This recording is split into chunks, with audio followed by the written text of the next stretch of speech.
അതുകൊണ്ട് വാപ്പ മരിച്ച യതീമായ മക്കളുടെ സങ്കടം നിങ്ങൾ ആലോചിക്കണം. അവരെ സങ്കടം കാണാതെ നിങ്ങൾ നിസ്കാരത്തോടെ നിസ്കാരം. ആർക്ക് നിസ്കാരം? പ്രിയപ്പെട്ടവരെ, നിങ്ങൾ എന്താ കരുതി നിസ്കാരം എന്ന് പറഞ്ഞാൽ അങ്ങനെ ഒരു കുത്തിമറിയലായി മറിയരുത്. അനാഥ മക്കളെ സംരക്ഷിക്കുക, പാവങ്ങൾക്ക് എന്തെങ്കിലും കൊടുക്കുക, പട്ടിണി പാവങ്ങളെ തിരിച്ചറിയുക, ഒരു കഷ്ടപ്പെടുന്ന ഒരു ജനതയുടെ സങ്കടം മനസ്സിലാക്കുക, എന്നിട്ടുള്ള നിസ്കാരത്തിനാണ് വിലയുള്ളത്. അല്ലാതെ നിങ്ങൾ എന്ത് കടമയാ? മനുഷ്യന്റെ കടമ നിർവഹിക്കാതെ റബ്ബിനോടുള്ള മാത്രം കടമ നിർവഹിച്ചിട്ട് കാര്യമുണ്ടോ?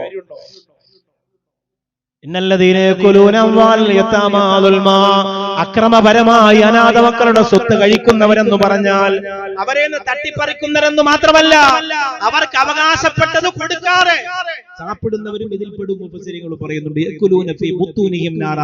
അവരെ വയറ്റിൽ അവർ കഴിക്കുന്നൊരു നരകത്തിന്റെ തീയാണ്, വെറും തീയാണ്. അല്ലാഹു കാത്തിരക്ഷിക്കട്ടെ. അവരെ ആളിക്കത്തുന്ന നരകത്തിലേക്ക് അല്ലാഹു വലിച്ചെറിയും. അപ്പോ നിസ്കാരം മാത്രമേ ഉള്ളൂ, പൈസ കൊടുപ്പില്ല. ഇനി പൈസ കൊടുപ്പ് മാത്രമേ ഉള്ളൂ, നിസ്കാരമൊന്നുമില്ല.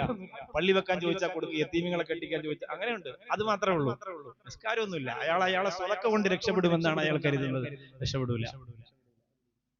അപ്പോ രണ്ടും വേണം, നിസ്കാരം വേണം, ഇത് കൊടുക്കലും വേണം. മറ്റത് കൊടുക്കൽ മാത്രമേ ഉണ്ടാവുള്ളൂ, നിസ്കാരവും ഇല്ല, അതും പറ്റൂല. രണ്ടും വേണം. ഇതുപോലെ രണ്ട് നിർബന്ധമായും ചെയ്യേണ്ട മറ്റൊരായത്താണ് അനശ്കുറുലീ വലിവാലിദൈ. നിങ്ങൾ എനിക്ക് നന്ദി രേഖപ്പെടുത്തുക, നിങ്ങളുടെ മാതാപിതാക്കൾക്കും നന്ദി രേഖപ്പെടുത്തുക. എനിക്ക് മാത്രം, അള്ളാഹുവിന് മാത്രം നന്ദി രേഖപ്പെടുത്തി നിസ്കരിച്ചു സുലക്കൊക്കെ ചെയ്തു. പക്ഷെ അവന്റെ ഉമ്മയും വാപ്പയും കഷ്ടപ്പെടുന്നു, അവരെ നോക്കുന്നില്ല, അവരുമായി ഉടക്കാണ്. കല്യാണം കഴിഞ്ഞ് 6ാമത്തെ മാസം ഇറങ്ങിയതാണ് അവിടെ നിന്ന് വീട്ടിൽ നിന്ന്, പിന്നെ പോയിട്ടില്ല, പിന്നെ പിണക്കമാണ്. അങ്ങനെയുള്ളവന്റെ ഇബാദത്ത് അല്ലാഹുക്ക് വേണ്ട. ഉമ്മാക്ക് വാപ്പാക്ക് മാത്രം നല്ല സേവനം, ഉമ്മായും വാപ്പായും പൊന്നുപോലെ നോക്കുന്നുണ്ട്, അവർക്ക് അങ്ങനെ കൊട്ടാരം ഇങ്ങനെ കൊട്ടാരം വണ്ടി എല്ലാം ചെയ്തു കൊടുക്കുന്നുണ്ട്. പക്ഷെ നിസ്കാരവും കാര്യങ്ങളൊന്നും ഇല്ല, അള്ളാഹെ നോക്കലില്ല. ഇതും പറ്റില്ല. ഇതെല്ലാം ചേർന്ന് വരണം. എത്ര സുന്ദരമായിരിക്കും ആ ജീവിതം. അതുകൊണ്ടല്ലേ റബ്ബനാ ഹബ് ലനാ മിൻ അസ്വാജിനാ വദുർരിയാതിനാ ഖുറത അയുനിൻ വജഅൽനാ ലിൽ മുത്തഖീന ഇമാമാ എന്ന ദുആ നിങ്ങൾ ചൊല്ലാൻ പറഞ്ഞത്. കുടുംബത്തിന്റെ വലിയ ബറക്കത്തിന് വേണ്ടിയുള്ള ദുആ, ഹിദായത്ത് കിട്ടിയ കുടുംബങ്ങളുടെ അമീറാവാനുള്ള ദുആ.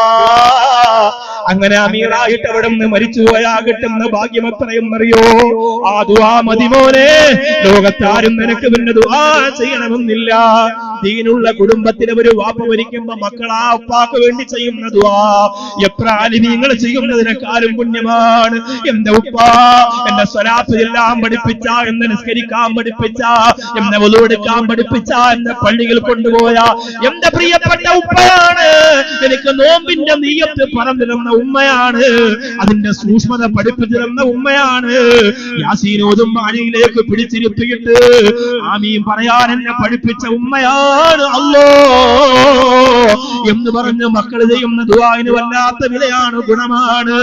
എന്റെ ഇടവെട്ടിയിലെ പ്രിയപ്പെട്ടവരെ, അതുകൊണ്ട് മാതാപിതാക്കൾ എങ്ങനെയോ ആവട്ടെ എന്ന് കരുതലല്ല.